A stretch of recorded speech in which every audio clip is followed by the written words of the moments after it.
Good morning, everyone. My name is Jennifer Turner, and I direct the China Environment Forum at the Wilson Center, where my project for 25 years, we turned 25 in September, everyone, wait for the party. We look at, as the name implies, energy and environmental issues in China. And a core part of my work has been like a US-China climate and clean energy relations, right? Our cooperative competitors work. And so for many, many years, most of my focus has been on power sector, energy efficiency, green buildings, green transport, and in terms of climate. But one topic that, we started exploring climate action in rural US and rural China. And then everything closed down. So I haven't done that much on the issue of today's topic. Today, our meeting is called Food System Transformation to Reduce Greenhouse Gases in China and Beyond. And I really thought, I want to have someone help me explore this. And it just so happens that at the Glasgow meeting, there was a side meeting, all online, and it was on food and climate. I tuned in and I'm like, there's Patty Fong. I know her. I met her many years ago at the Energy Foundation. Hi, Patty. Hi there. Thank you for coming today for our green tea chat to kind of help walk us through about, what is food and climate situation? How big is the footprint of the food sector? But before we get into that, I want you to talk briefly about that. I met you when you were at the Energy Foundation, then you went over to the European Climate Foundation, and now you're at the Global Alliance for the Future of Food, and you're the director on climate and health and well-being. So can you tell us a little bit about this shift that you went from more like the energy sector and now you're kind of food? Tell us about that. And I jumped continents as well. So first of all, Jennifer, it's a real pleasure to be reunited with you again after 20 years. Not 20. No. It was more like 10, but it's in the last 2 years with COVID, it seems like a decade has passed. So it feels like 20. So yes, at the Energy Foundation, I was there. I helped start up the Energy Foundation in China, the Beijing office. And I was there for about 7 years and went back to school and then jumped, in the US and then jumped continents again. So moved to the Netherlands and helped to set up the European Climate Foundation and was there for actually 12 years and mostly worked on, so while in China, I worked on climate energy. We didn't talk about climate back then in the 90s and early 2000s, it was energy. In Europe, it was like, I talk about climate. So we worked on climate energy and I focused a lot on energy efficiency, on buildings efficiency, building renovation. But I've always been quite a systems person and liked to connect the dots and always had a kind of broader interest in environmental sustainability, on equity and justice issues. So when this opportunity came up to really support this kind of bridge building between the climate community and food systems, I took the chance. It was like an opportunity to really go into a new space and actually tap back into, in my early university years, I actually had studied agroecology. So it was actually kind of digging back into my past as well, but really exploring this new space to really look at this climate and food nexus. Well, it's very much UN fun, right? Yeah. Thank you for that, because it kind of helps know people where you're coming from. But so to make sure everyone's on the same page, can you give us kind of an overview of is when we say food and climate, what are we referring to? What's or maybe particularly like what the Global Alliance, what you guys are focused on in this space? Sure. So I'm sure all of you have noticed. So the IPPC has put out a couple of major reports. And the last report that came out was its working group 3 report that looked at mitigation pathways. And basically they said that, approximately 1/3 and some even estimate up to 42% of global greenhouse gas emissions are associated with food systems. So this is a pretty significant chunk of emissions that has been kind of under the radar, let's say. Most focus has been on the energy transition, but there is this untapped potential around food systems.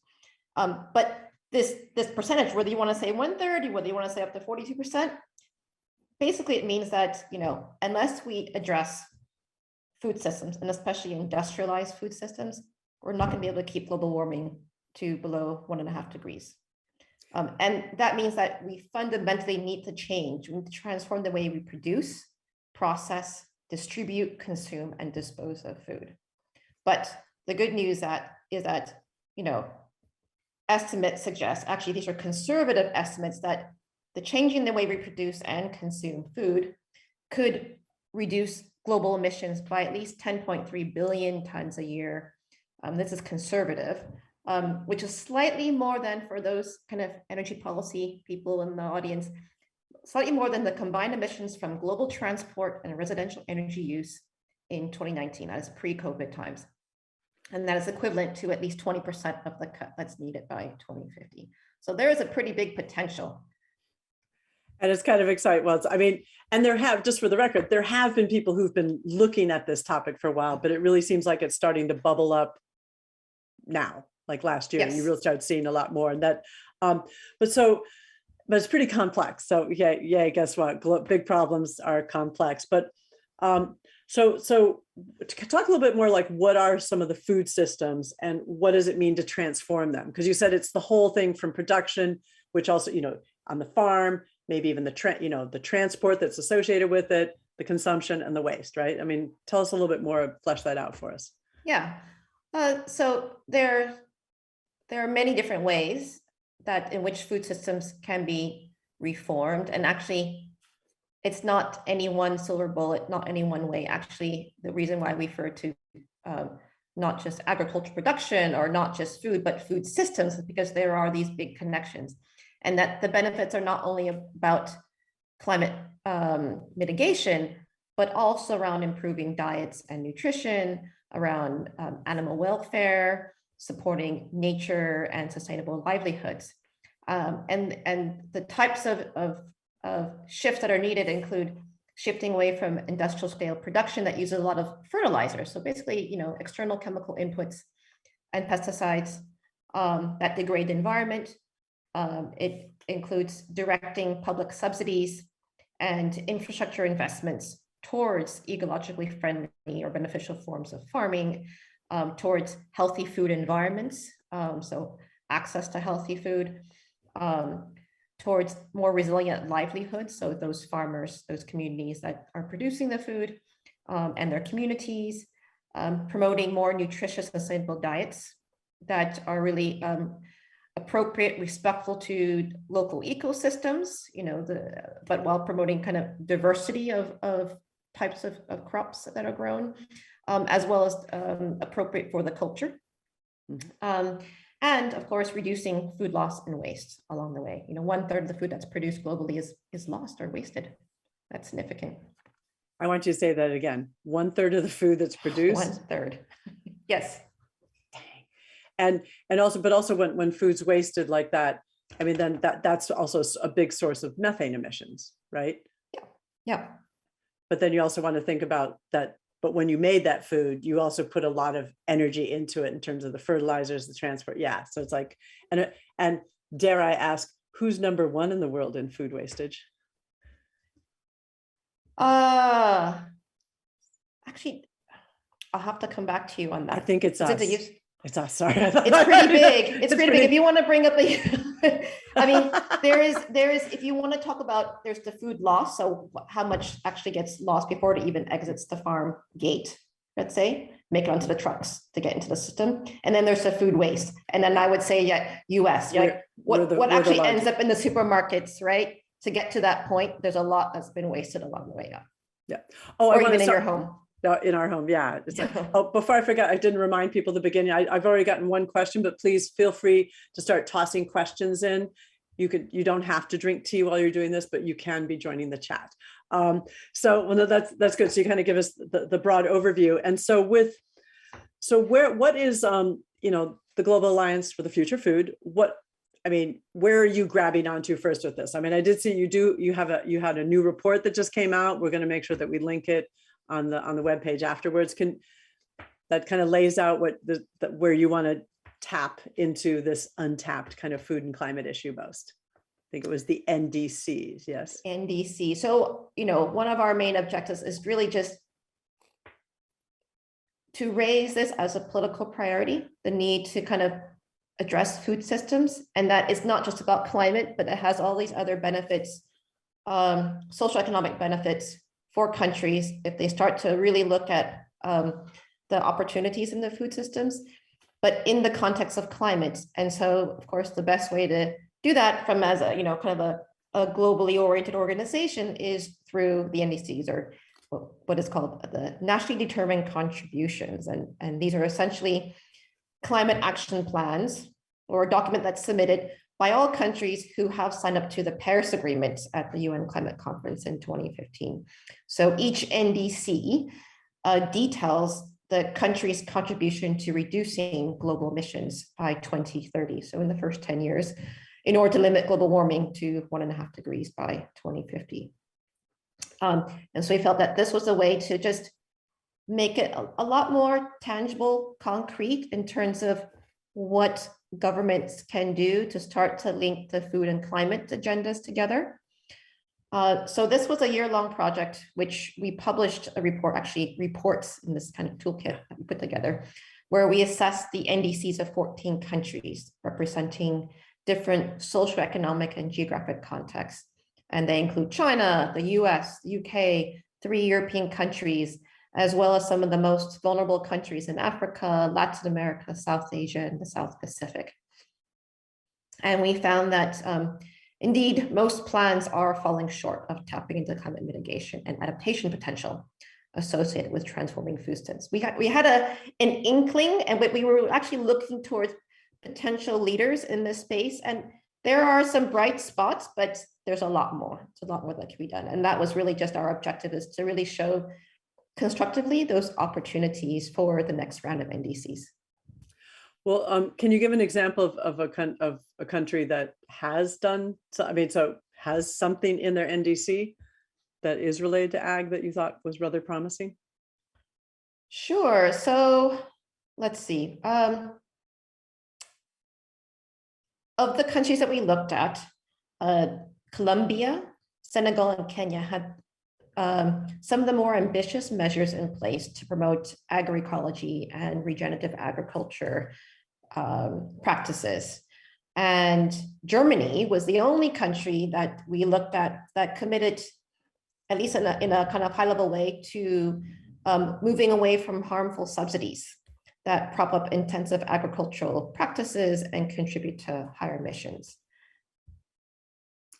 But with the NDCs, I mean, is your thought that as governments put them into their NDCs, that they'll be creating more like national policies? Like, do you see this as, is the food system transformation, is this a top down? And I'm kind of hinting, because I actually got a question that kind of touched on this. This woman, Marcia Keener, who says a consultant. Now, her question was, might there be scaled down models that are available or could be developed for nonprofit community or regional agricultural land trusts to put these practices into place to build momentum, information, and action? So I kind of interpret that she's asking about, because when we talk about NDCs and national policy, that's very top down. Yeah. So, these are commitments in the NDCs, and which essentially is top down, and they do not replace what needs to be locally led roadmaps, plans that are really suited to kind of the local communities of actually what is needed, right, to transform food systems. That said, NDCs are kind of, a government-led document submission process, but it's very rare that governments commit to something out of thin air without going through months, years of policy negotiations. And of course, there are variations to what extent who is influencing those policies, who is inputting into those processes. We did look at that. So by assessing the NDCs, you do get a sense of most of the policies or measures that are included are already adopted, and if the more specific measures that are mentioned means that there's a policy in place that was adopted.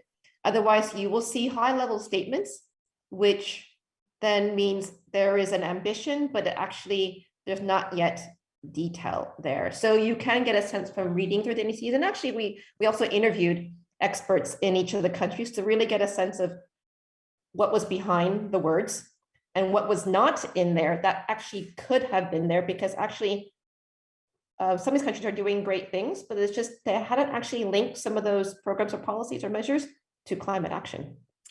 What are some examples, like maybe because I'm the China Environment Forum and you, what are some things that you saw in China that they were doing that maybe could be linked to climate, but isn't yet?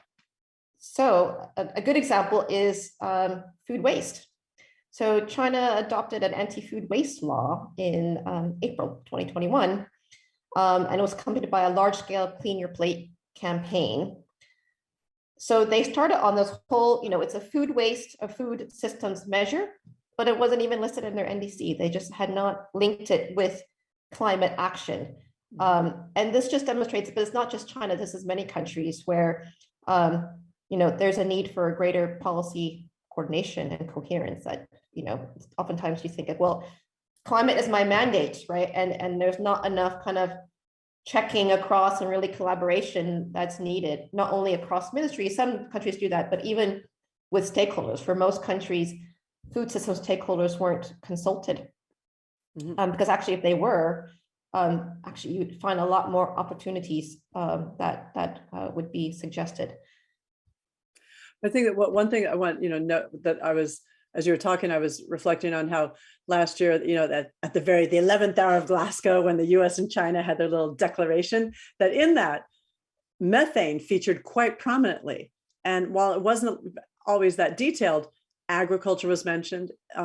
Green and climate resistant agriculture was also mentioned in the April US-China climate statement, so that there is some inkling somewhere that climate and ag are linked. And I think some of it may be more kind of adaptation and resilience to climate change. I mean, do some of the actions and kind of the policies that you guys are looking at, that to mitigate climate, does it also have, can you tell us a little bit, give us an example about how that also can make agriculture more resilient to climate change? Yeah, so, you take, for example, agroecology and regenerative agriculture, which means, in essence, working with nature, right? Mimicking nature. So diversifying the types of crops, not just planting monocultures and using a lot of external inputs, but really trying to mimic how plants are working, they're, in an ecosystem in of itself, and how animals actually, and looking at the whole farm rather than the source per plant or per animal, per cow, for example. And if you do that, you look at it as a system, you actually don't need the reliance on chemical fertilizers and pesticides. You can work with natural solutions. And you're building up then the soil fertility, right? And when you have healthy soils, for example, then you have, it's not only more productive, right? But in case there is a natural disaster, in case there is a blight, you're losing one crop, you have other crops, the soil can rebuild faster, you have less erosion. When you have this diversity of crops and you're really working in more like a natural form to be growing food. So it's just an example of like transforming food system is not just a mitigation, it's a mitigation adaptation. It's a resilience measure. And when you have healthy soils, it's actually absorbing CO2 into the ground, right? So it's the plants and it's the soil, both. And that's just a, kind of it's starting to gain ground now, this whole opportunity, which, for most farmers, it's like, we just want healthy soils, right? So it's a win-win. So that, and well, what are some, and the farmers, I like, we want to keep mentioning the farmers, because a lot of times the farmers already know some of these practices, but the incentives, as you said, the subsidies often for different ways of growing crops just aren't there to let them grow in ways that could be healthy. Also then, to make it even more complicated, like just thinking like in China and other countries where sometimes farmers don't even have, they don't own the land. I mean, China, they do have longer term land rights. So that's why just so anyone who thinks that, the climate, just the regular energy climate nexus was complicated, there's a lot of moving parts here. Give me some other examples from some countries that you see, again, that while they may not be yet linking it to climate, but some good ag practices that you think also could be pulled into the NDCs. Well, let's say another kind of opportunity that hasn't been integrated is around emissions associated with imports. So for example, China, US, the EU, there's a lot of imports from like beef and soy that's really associated with deforestation. And China is the #1 importer of agricultural food products, so the single largest importer of soybeans, to feed a surging demand as animal feed. So that, there's a huge increase for meat consumption there.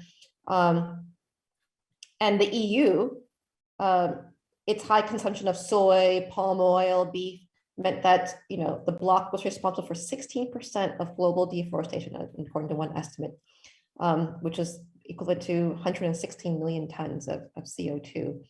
And none of the NDCs we looked at actually looked at this, accounted for import emissions, because most of the time they look at emissions that started from that country rather than imported in. Right. But if you look at food globally traded, you have to be looking at consumption, not just production. So of course it wasn't included in the EU's NDC, but to be fair, I mean, these NDCs, some of them were submitted very late last year, but some were submitted on time, by the end of 2020. And so the EU was one of them. And even though it wasn't included NDC, the European Commission has adopted a legislative proposal last November to prevent the import of commodities linked to deforestation, such as soy, beef, palm oil, wood, cocoa, coffee. So this also needs to go through a kind of still a policy negotiation process, right? That'll take some time, but hopefully will be included in the next round of NDC. So these are the types of things where, having kind of shining a spotlight on some of these various opportunities. Hopefully, we hope that it will be included in the next round. Another example is in Senegal. The government there has been quite a vocal advocate for agroecology, and they also see it really linked to not only climate adaptation, but also linked to health and nutrition. So there are really some bright spots. Colombia is another example where they held a comparatively very diverse consultation process, which results in a lot of kind of from a bottom-up way of suggestions, initiatives of like what could be included as measures for climate action. And so what we really saw, looking at the NDCs, is that Colombia stood out as one country that actually had a kind of more extensive consultation process compared to some of the other countries. And this is really important, especially when it comes to food systems, engaging those who are most impacted, who are growing the food. It's not solutions that are, let's say, purely technological in nature. With energy, it's kind of easy. It's like, how many wind turbines, how many solar panels, right? How many power plants? And with food, it's just, there are just so many linkages, and there's so many ways that we need to be addressing the system, and there's no one right pathway either. Yeah, but no, I like those. And just so everyone knows that on May 10th, that I'm going to be having Patty come back with David Sandelow and a couple other China and US folks to go more deeper and giving even more specific case studies. So just don't worry, we're touching it, ting ting dian shui, where the dragonfly kind of swooping across the water today on the topic. But I loved what you were just saying about, how that there are these models that are, notably not in the US and China, like some of the leaders is this more integrated. But I want to point out that my very first meeting when we were started in our lockdown was called Deforestation in the Time of COVID. And I had some US and EU folks talking about that agricultural commodity imports. And the US Senate we have some bills up on the hill here that are also looking into how could we kind of maybe, kind of not working directly with the EU, but kind of also setting global standards. And that's something that could be, to me, I thought, well, this should fit exactly into the Paris Climate Agreement, right? That these national harmonizing standards. And but I don't know if any other countries are, besides the EU and US, do you know if there's other countries that are talking about the ag commodity imports, deforestation? I think the UK is also looking at as well. They hosted the last COP, so and a lot of these big pledges around deforestation and methane, they were there, so that they need to follow up. And so that is also another example where they had a parallel kind of process around developing the national food strategy, which also looked at health and nutrition and diets. And there was kind of references to it in their NDC, and yet not specific enough.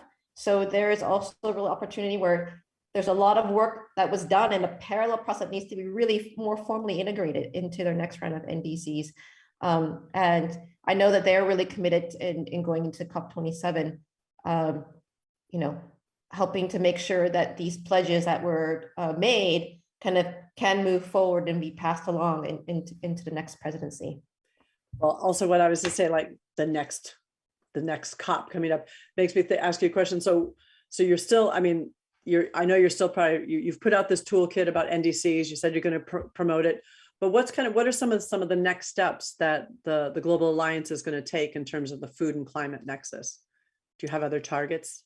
Because you can't do everything. You guys are great, but you can't do everything. We can't do everything. We are still doing a lot more of socializing these messages. So, the next couple of months is really, sharing out the kind of the results of this report, because, we're not advocates, we're not national advocates in each country, but really we want to offer this as a toolkit for others who are working in the countries to really kind of see, inspire them to take it forward, to do their own assessments as well. But we're looking towards COP27 to reinforce the same key messages. They're not going to go away, right? We're still going to memorial, yeah, for the next few years. So, that we need governments to prioritize food system transformation as a key lever for mitigation and adaptation. And that, especially with COP27 being held in Egypt, where it's about climate finance, it's about adaptation and resilience, that working on food systems can also deliver on food security, on better health, resilient livelihoods, on nature protection. So these are all just added bonuses if we start to work on this. It's not easy to work on, but sometimes you can get a bigger bang if you kind of start working on some of these bigger challenges. And that, but also makes another question is that, so what about the foundations? I've seen that a lot more foundations, and even I think Climate Works and others, they're talking about nature, supporting nature-based solutions. Do you think, because ultimately for some of the bottom-up changes, there has to be some support coming to NGOs, to communities. Do you think that the foundation world has pivoted towards this as well? Definitely, we're seeing, when the Global Alliance was set up about 10 years ago, very few foundations, even the members of the Global Alliance, had a dedicated program on food systems. Actually, that is completely changed. Many have over the years developed out kind of food systems focus. And then we're seeing new foundations, especially those coming out of an interest in climate development interest. I think there's a lot of scanning, scoping, because seems a lot more challenging compared to energy transition. It doesn't seem as simple. And we actually want to avoid kind of what could be seen as a simple solution, because probably they're not the right ones, or they end up having unintended consequences. So there's a lot of looking around and discussions, but we do see that there is this greater interest, and it's about how do we work together to really support what is kind of what is needed as a large scale movement. All right. Well, I think that big task in front of you, but I love it that, because you guys really appear to be like a catalyst for change in this space. And just as I mentioned before, that next month on May 10th, we're going to bringing Patty and then some other folks back. So we're going to go deeper into the specific areas of more, literally, we're going to have people who do have boots on the ground in the field, in the farm field. So I want to thank you, Patty, for coming and giving us a quick overview of this complex topic and your toolkit. We'll put the link on our website. I want to thank the audience. Didn't get too many questions today. Just actually, Patty, I had people saying, like Bob Tansley from TNC, like, I agree with everything Patty says about regenerative food systems, and they've worked in that space. So again, over the next, throughout this year, we're going to be coming back to this and bringing people like Bob and others who are doing the good works and getting the conversation going, maybe between the US and China because there's definitely a lot of opportunities, and we've seen that we are the top food producers and consumers in the world. But yeah, thank you so much again. I want to thank my AV team for getting us out here live, and everyone. Oh, happy Earth Day ahead of time. And I have my little mug here today. It says, to a farmer, every day is Earth Day. So thanks so much, and we'll see you all soon. Bye-bye. Oh, it is you a teacup too.